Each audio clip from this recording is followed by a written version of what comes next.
Right then guys, hello, this is a little bit of a talky bit. I'm just going to spill some of my guts out to you so you can understand where I'm coming from. Now, the Fly Survivalist Lightweight Vehicle project might surprise a few people, and it might put a few people off to think, well, you're talking about a survivalist vehicle, but all you do is repairing it. Well, yeah, exactly. I'm trying to get it into a reasonable state of repair so I can use it as a vehicle, okay, which can be used in a get you out of dodge situation, or just run about until society gets a little bit better. I'm not going to get into the same philosophy as the guys do that are on YouTube that are really heavily into bushcraft and prepping and all that sort of thing.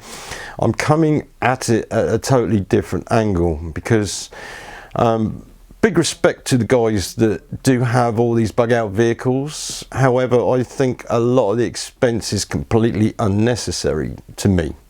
Yeah, not to them. That's how they value it, that's what they do, and I do enjoy watching the stuff. And in a normal situation where you're thriving, I would have something like that. However, I'm looking to do a project which is a theme more than anything, but with hindsight it's done because I know how the shit can hit the fan. I've been there before. I've been in a country which has survived an apocalypse of an economic meltdown. That's the Ukraine, and I've seen how the people live there, and they just get on with life.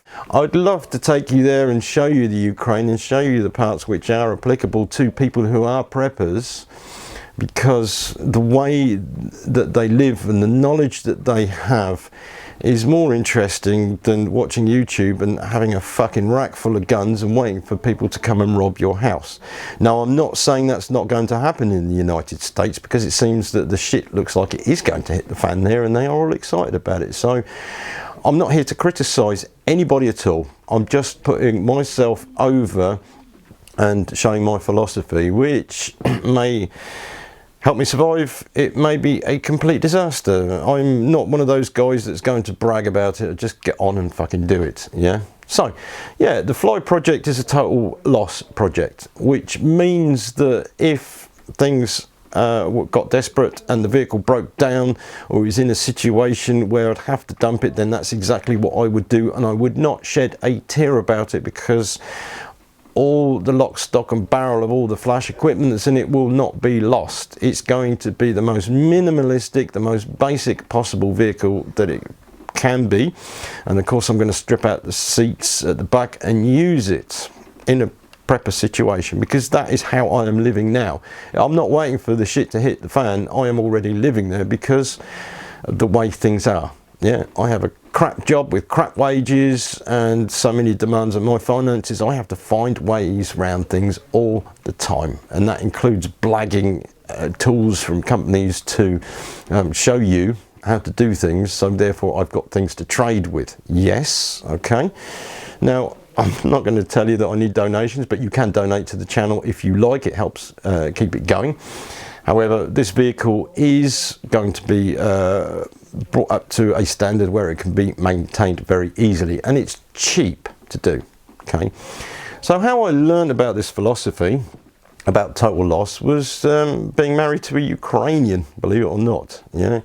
Now, in the Ukraine, they suffered economic disaster. The Soviet Union pulled out and it collapsed itself, leaving the country in turmoil. Okay, there wasn't the situation they had in America. Yes, there were shootings, yes, there were power grabs, but at the end of the day, people just wanted to live the best they possibly could and put some sort of order back in their lives and survive the best way they could. Now, that you could call it the Wild Wild West. It very much is, and there's a lot of feral activity, but people want to get on, and they do have a social code that they live by. Now, the motor vehicles that are there, you have an array of everything. You have anything from military vehicles to larders, which people still run around and they maintain, like Vauxhall Corsas.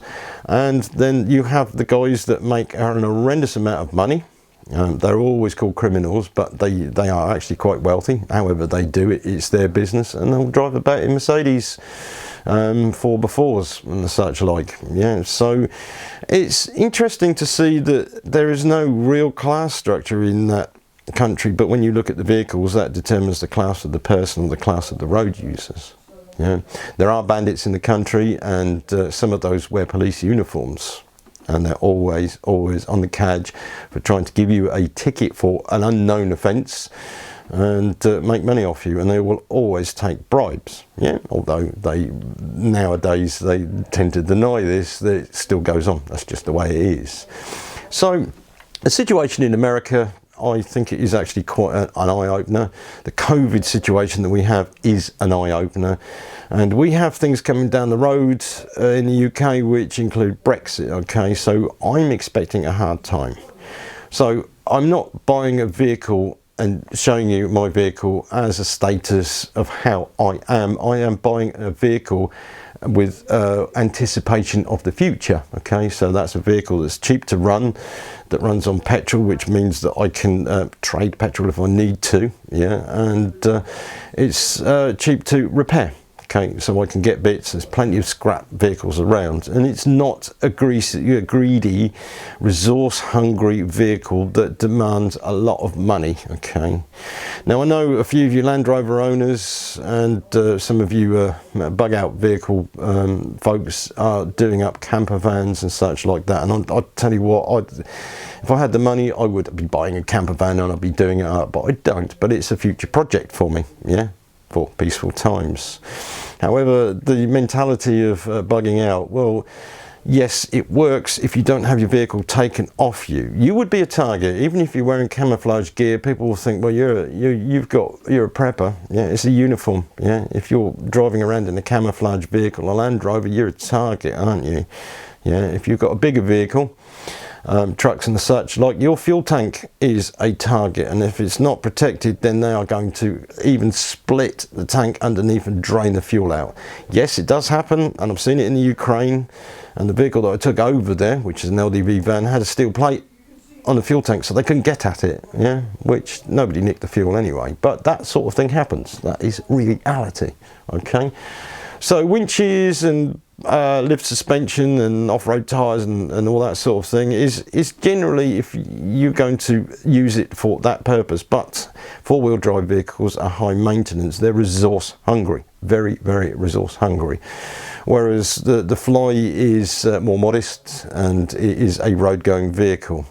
I wouldn't expect any of the roads to disappear overnight. Although when you compare it to Ukraine and Azerbaijan and places like that, then yes, the roads are horrendous, but people still drive normal cars on them. They can get the traction, they drive around the potholes and then take advantage of any smooth bits at all. Yeah, UK sometimes gets like that, but I have noticed they've started filling potholes in now, so that's a bonus for us. Yeah, however, you need good suspension.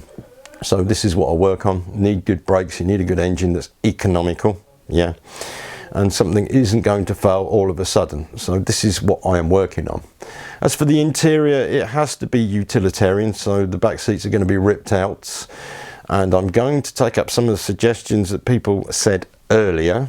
If you remember the video I did about how you would survive a disaster, so we will talk about that later on in the videos. But the main thing of what I'm showing you, if you've already worked out with this Fly project, is how I'm turning things around, how I'm using tools and recognizing them for second use and third uses, and maybe how you can recognize the parts can be made up. Okay, that is all in there, but it takes somebody who's interested in it to actually make the connection. A prepper that switches on the channel looks at this and thinks, well, that's not a bug out vehicle.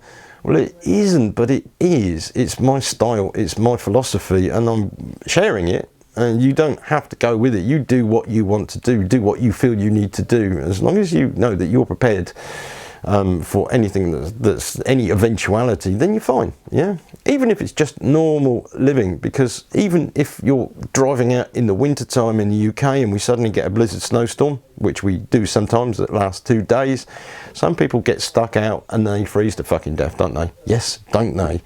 And we have reports every time, because we never ever ready for it.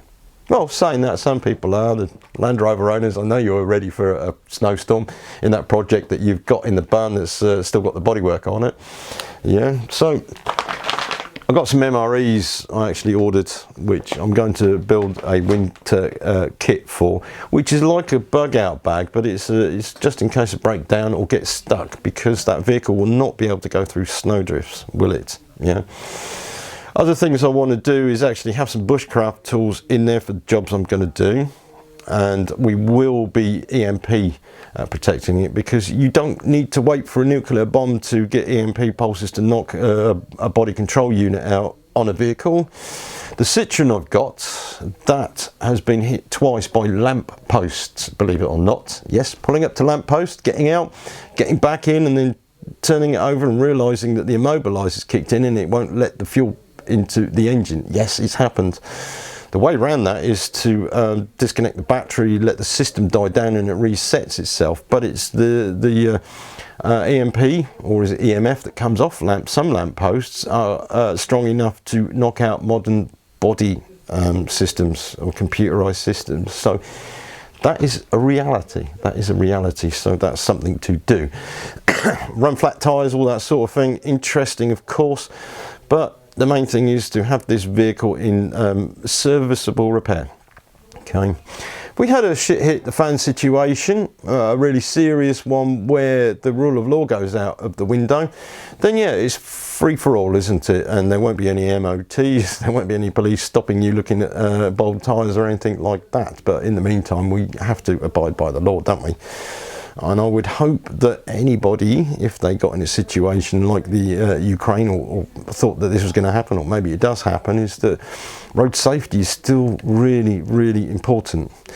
Now, I'll tell you a story, yeah, and this is about Uzbekistani who took my mother-in-law over to a town to register him in the country, okay, and she was willing to do it, but he had to do some work for her, and they turned up in this ratty Lada, and I knew straight away it wasn't roadworthy. In fact, it got there and back okay, but about 3 weeks later he had an accident, and he severely injured his wife in the car and the child because the brakes were faulty. Well, he'd never maintained it. He hadn't maintained it at all. He didn't even know how to service a car. He just got in the car and used it, and his mentality was use it until it breaks and then chuck it away. Yeah, this is not what I'm talking about with total loss. I'm talking about you have a vehicle that is reliable, but if a situation calls for it where you have to dump it, then you're not going to shed any tears about it, jump up and down and tell everybody on Facebook that some criminals have stolen their vehicle with some supplies in it and all their equipment.